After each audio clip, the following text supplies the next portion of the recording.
Hi, Arrowhead. Recently, I saw a wonderful video that was made by Arrowhead families saying, "We miss you," and things like that. And it was great to see your faces and your signs. And I saw so many cool signs that I decided, let's make a video about how to make a sign. Can you read this? Most all of you made really great signs that were easy to read, but this one isn't very easy to read. So if you want to make a sign or share a message with somebody, should you make your letters really small or big? And should you make them light or bold and bright? Of course, you want your letters to pop. So I'm going to make one now, and it'd be cool if you did it with me. Whether you work on the front cover of your journal, or I did mine on the back because I like to use colored pencils.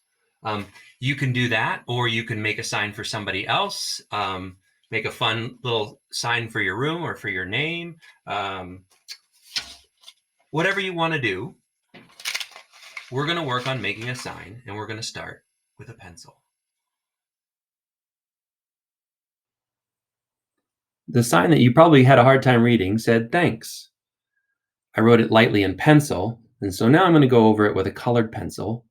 First, just to get the letters in place, and now I'm going to color them thick and bold, going over them more than once with a dark color. Throw in an underline, maybe a little bit of an explosion shape all the way around it, some more color for pop, and that's my thank you to the people that helped make that video, to the teachers that they said, we miss you, because we miss you too, so thanks. But I have another sign I want to make, so let me get to my new page. And before I start, I'm going to write on a scratch sheet of paper, and I'm going to write my sign. It's going to say, Mr. Vu is the bomb. And now I'm going to write it on my paper really big, and I'm going to write it lightly in pencil. So if I make any mistakes, it's not a problem. I'll just erase it. Now that I have my sign, my letters in place, I'm going to go around each letter with another line, making them doubly thick, like a shape. So inside certain parts and outside other parts,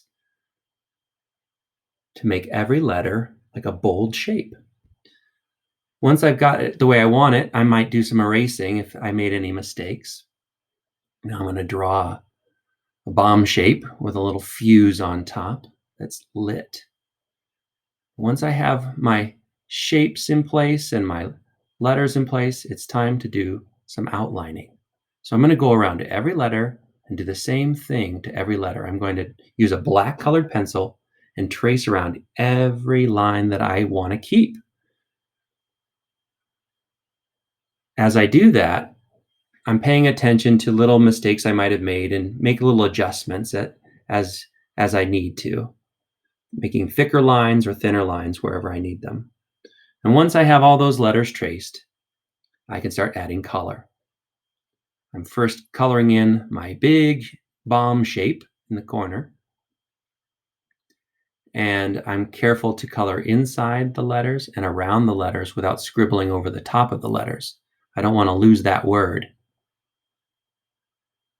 And once I've got everything colored in on the bomb, I'm going to move on to the letters. And what I want to do when I color in my letters is think, do I want to make every letter this different, or do I want to make every letter the same? And my usual plan is that I do the same color for every letter of a word, and then maybe change my color for a different word. So for da bomb, I made the same color, and Mr. Vu is getting a different color. Once I've got all of that done, I'm going to add in a few more details and for a little extra pop. Here I'm going to add some dark blue to the bottom of his name, maybe some more outlines around his name. some shock waves below the name to really make it stand out. And there it is. Let me see yours. Make them big and bold.